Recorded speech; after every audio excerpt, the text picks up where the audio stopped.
இந்த சின்ன கதைக்குள்ளே எவ்வளோ பெரிய விஷயம் இருக்குது அப்படின்ட்டு எனக்குள்ளே தோணுச்சு. சரி, ஆஸ்பத்திரிக்கு போகலாம் அப்படின்னா, ஆஸ்பத்திரிக்கு போகிறதுக்கு வந்து ஒரு 10-15 ரூபா செலவாகும். அதுக்கு என்ன நம்ம என்ன காடாடா வச்சுருக்குறோம் ஆஸ்பத்திரிக்கு போகிறதுக்கு அப்படின்னு ஒரு வார்த்தை வரும்.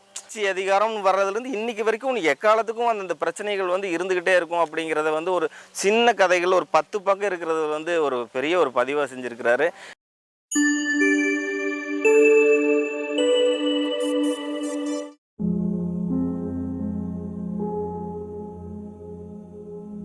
வந்திருக்கிற எல்லாத்துக்கும் வணக்கம் தெரிவிச்சுட்டு, ஜீவிதம் அப்படிங்கிற ஒரு கதையை நான் வாசித்தேன்.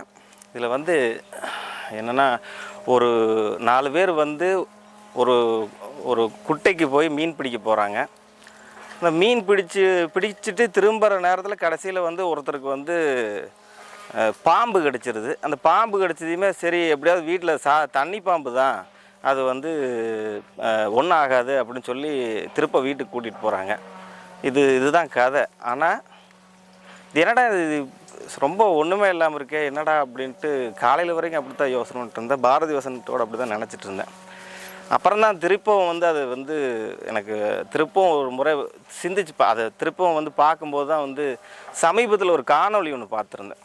அந்த காணொலியில் வந்து திட்டக்குழு உறுப்பினர் துணை தலைவர் ஜெயரஞ்சன் வந்து ஒரு புத்தக திருவிழாவுக்கு போகிறாரு. அந்த புத்தக திருவிழாவுக்கு போகும்போது ஒரு புத்தகம் வாசிக்கிறதுக்காக வழியில் வாசிக்கிறதுக்காக எடுத்துகிட்டு போகிறாரு. இப்போது அந்த புத்தக திருவிழாவில் பேசுகிறாரு. அது என்ன பேசுகிறாருன்னா வந்து இந்த மாதிரி இவரோட நம்ம ஜானகிராமன், புதுமை பித்தன் போன்ற எழுத்தாளர்களோட புத்தகங்கள்லாம் வாசித்தேன்.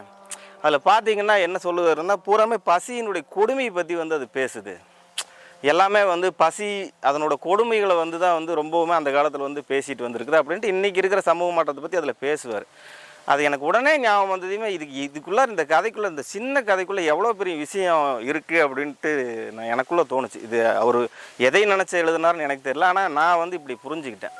ஏன்னா இந்த கதையில் வந்து முதல்ல வந்து ஒரு 4 பேர் வர்றாங்க. அவங்க எங்கேருந்து வர்றாங்கன்னு ஒரு பதிவு வருது.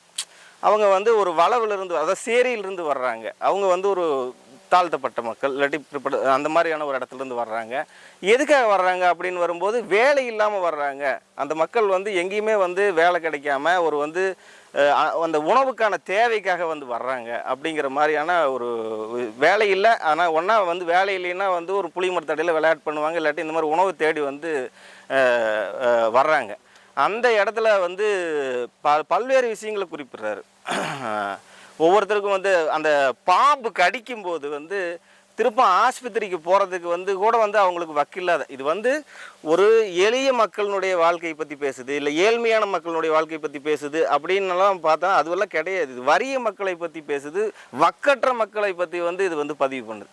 இது அதிகாரத்தினுடைய ஆட்சியாளர்களுடைய கரங்களுக்கே எட்டாத தள்ளி இருக்கக்கூடிய கிராமத்தில் அதுலேயும் வந்து ரொம்ப ஒடுக்கப்பட்ட மக்களாக இருக்கக்கூடிய ஒரு குக்கிராமத்தில் இருக்கக்கூடிய ஒரு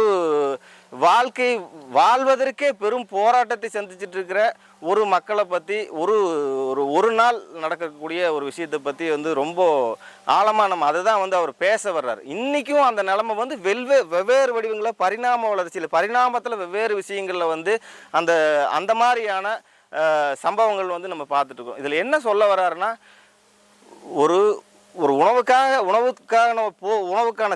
தேவைக்கான போராட்டத்துக்குள்ளே உள்ளே போகிறாங்க. அங்கே வந்து ரொம்ப சாதாரணமாக வந்து ஒரு உயிருக்கு பேராபத்தை வரக்கூடிய நிகழ்வுகள் வந்து அங்கே நடக்குது. உணவுக்கான அப்படிங்கிறது வந்து அன்றாடம் சந்திச்சுட்டு இருக்கிற விஷயம் அவர் வந்து இருக்குது அப்படிங்கிறத சொல்ல வர்றதை தான் நான் புரிஞ்சுக்கிறேன் இந்த இவரோட கதைகளில். இதில் இந்த அதில் ஒரு இடத்துல வந்து பாம்பு கடிச்சிரும். சரி, ஆஸ்பத்திரிக்கு போகலாம் அப்படின்னா, ஆஸ்பத்திரிக்கு போகிறதுக்கு வந்து ஒரு 10-15 ரூபா செலவாகும். அதுக்கு என்ன நம்ம என்ன காடாடா வச்சுருக்குறோம் ஆஸ்பத்திரிக்கு போகிறதுக்கு அப்படின்னு ஒரு வார்த்தை வரும். அப்போது அந்த மக்களுடைய வாழ்க்கை வந்து எந்த அளவுக்கு வந்து பின்தங்கிய நிலைமையில் வந்து இருத்தப்பட்டிருக்குது. ஆட்சியாளனுடைய கண்ணுக்கே எட்டாத தொலைவில் வந்து அந்த மக்கள் எப்படி இருக்கிறாங்க அப்படிங்கிற மாதிரி விஷயங்கள்லாம் புரியுது. இவரோட இந்த இலக்கியம் வந்து எனக்கு ரொம்ப பின்னாடி தான். அதை நேற்று படிக்கும்போது நானும் என் நண்பருக்கு படிக்க கொடுத்துருந்தேன்.